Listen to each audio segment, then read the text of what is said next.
Alec Busse joins us from thehoosier.com as he is traveling on his way to Dallas, Texas for this weekend's EYBL. Several Indiana targets will be in action down there. But nothing is more pressing than the M&M decision. Mackenzie Mgbako, which we know now is coming at 6 p.m. What format is he announcing that on? Instagram? Yeah, I don't know if he's going to be announcing it on Instagram. He seems like he might be announcing on Instagram. That's not public. I would also keep your eyes tuned to Andrew Slater's Twitter account. He seems to be the one that's kind of breaking a lot of the news related to Mackenzie Mgbako's commitment and just recruitment, all things related to it. So Mackenzie Mgbako's Twitter, his Instagram, or I would also keep an eye on Andrew Slater's Twitter account as well. Absolutely. And everyone's buzzing and wondering and asking, and everything that I'm hearing is pointing towards Kansas. That doesn't mean, but that we've seen that before. What was the kid, the guard that was from Iowa, the transferred DJ something? We thought he was going someplace, and boom, he ended up at Ohio State. You never know, but the winds are blowing west from what I'm hearing, Alec. Yeah, it does seem like Kansas is well positioned. He obviously went on an official visit to Lawrence, Kansas a week before taking a visit to Bloomington. Obviously, he was in Bloomington last weekend. And by all accounts, the visit in Indiana did go pretty well. I just think that everything that I'm kind of hearing, people that I've talked to, the expectation, like you said, is that it's going to be Kansas at some point today, that Mackenzie Mgbako is going to commit to Bill Self and the Jayhawks. And obviously that would continue what has been a really impressive offseason for Kansas and the additions that they've been able to make, and maybe also continue a little bit of a somewhat frustrating offseason for Indiana, I guess you could potentially say, considering some of the misses they've had in the transfer portal with the likes of Dalton Connect going to Tennessee, the likes of Chris Ludlam going to Tennessee. But, Indiana's also gotten some guys that they want this offseason. They've gotten Khalil Ware from Oregon. They were able to prevent him from going on an official visit to Alabama. They were able to get Peyton Sparks real early in the offseason, and that's an addition that I'm still pretty bullish on. And then also they got Anthony Walker, a transfer from Miami, who will also play in the front court and gives them a little bit of experience, which is something that I think this Indiana roster still kind of needs right now. Absolutely, but everyone waiting for this decision, and that for filling the remaining spot, what would be the remaining spot for a shooter. Now, Joey Hart from Linton Stockton High School, he was asked for a release from his agreement with Central Florida, and I know he was not a high major recruit. This kid can shoot, and he is back on the board, but he's coming out of high school. And I don't think that is going to fill Indiana's needs in that regard. So they still have to find a shooter that is a ready-to-go shooter. And that means the portal, really, generally. They've been mentioned for quite some time with Jordan Dingle, but that has been a very slow process. What other names are out there? What's Indiana going to do in regards to filling this spot? Yeah, you mentioned Joey Hart. I don't know how much interest Indiana's going to have there. We know that they expressed some interest in him during his initial recruitment process. He didn't get an offer from Indiana, but he did have some other high major offers. Northwestern offered him. Butler was also another school that was in the mix, along with Purdue and Xavier. But I'm pretty sure that only high major offer he had was from Northwestern. And, that's kind of a tough one to evaluate because Northwestern is a different program than a lot of other schools in the Big Ten with the type of players that they tend to recruit. But if you look at some of the other targets in the transfer portal, you talked about Jordan Dingle. That's one that I think Indiana still has interest in, but you said it's slow playing. Hard to disagree with that one, Jim. He obviously would be one of the better additions in the transfer portal. Ivy League Player of the Year, averaged about 23 points a game for Penn last season. I believe he was the second leading scorer in all of college basketball. Really good shooter. But he has good connections with John Calipari in Kentucky. His dad played for Coach Cal when his dad was playing, and Coach Cal was coaching at UMass. So there's a good connection there, but Indiana's got some connections to him on the coaching staff as well. So maybe that one's not completely out of the realm of possibilities. Ray J. Dennis is another name that Indiana has been connected to in the transfer portal. I don't Love know that if that name. one's actually going to go Indiana's way, though. It seems to be trending a little bit away from them. Yesterday, Ray J. Dennis was on campus at Illinois, not taking an official visit to the Fighting Illini, but we know that Ray J.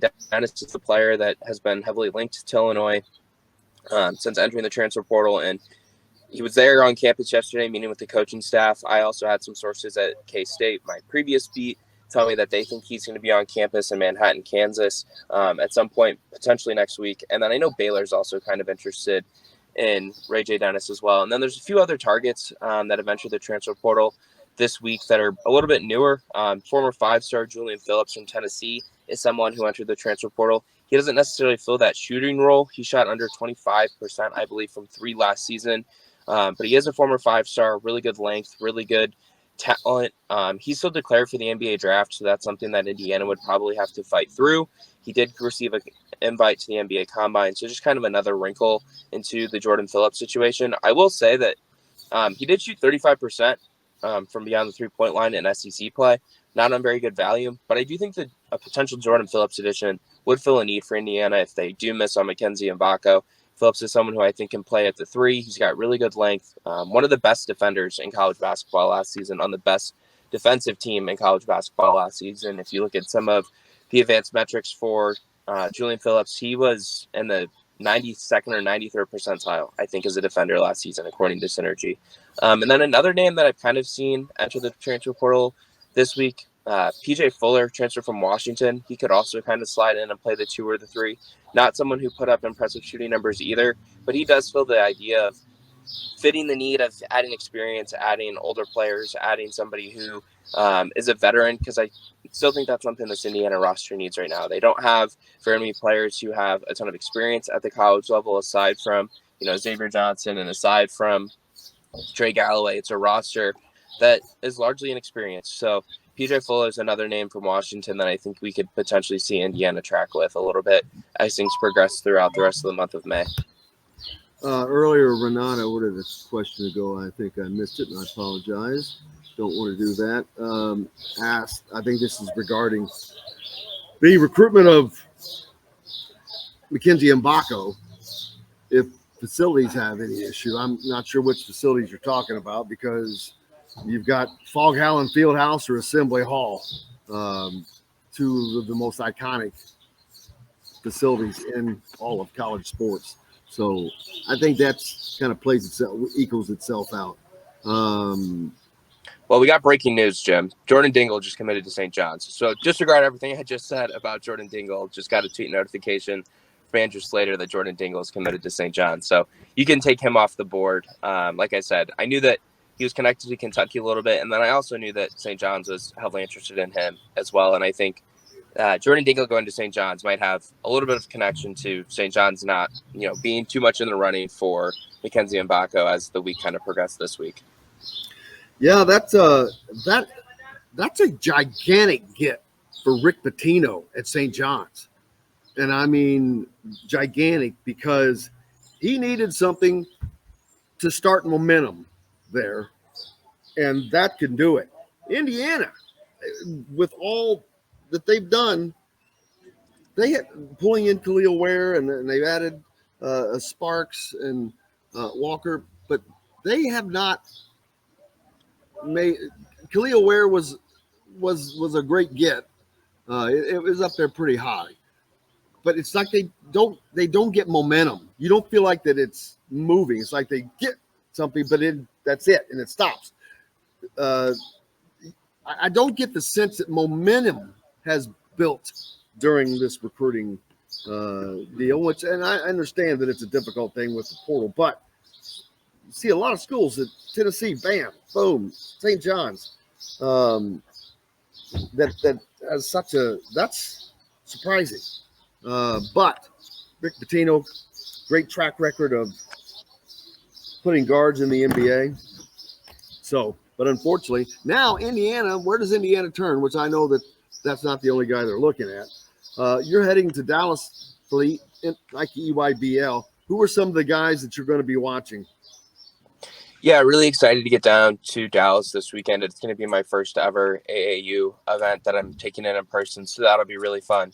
Uh, Obviously, Indiana is an Adidas school, but they still do recruit the Nike circuit a little bit. They'll be looking at guys like Aaron Powell's down there, Dylan Harper's down there, Jaden Mustaff, who set an official visit date to Indiana this week, sometime in June, will be there.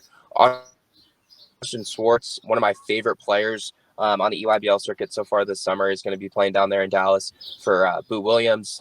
Tyler Betsy is another target that'll be playing. Liam McNeely is a name that a lot of Indiana fans know really well, plays at Montverde Academy, one of the top 10 national recruits in the 2024 class, will be playing down there in Dallas. Then Caleb Williams, Darion Reed, and then Marcus Allen is also playing down there in Dallas this weekend. So I'm really looking forward to seeing a couple of those guys, particularly Jaden Mustaff, considering we know that he set an official visit date to Indiana for the second weekend of June. Next month, obviously, about a week away from now. I believe it's June 10th is the day he gets to town in Bloomington for his official visit. And then I'm also really excited to see Austin Swartz. He's someone that I really enjoy his game. I really enjoy watching him shoot the basketball. You're talking about an elite shooter.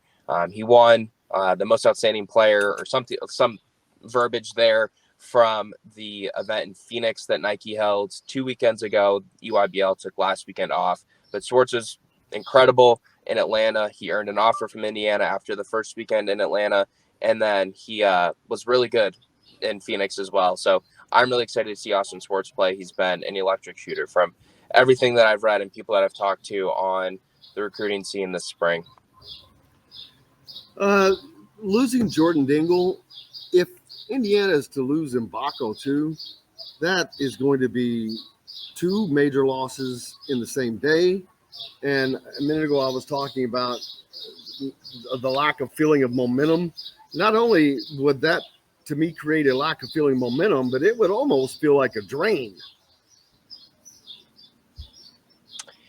Yeah, I think when you talk about momentum in recruiting, that's something that you'd certainly want. You talked a little bit earlier about Tennessee and how they were able to land Chris Ludlam and Dalton Connect in really short order. I mean, I think that those happened within a couple weekends. We obviously know the success Arkansas has had in the transfer portal the last couple of years, and again this offseason where they've had a ton of success. And I think that you certainly want to have momentum in the transfer portal, but I also think there's an understanding that patience are really important in the transfer portal.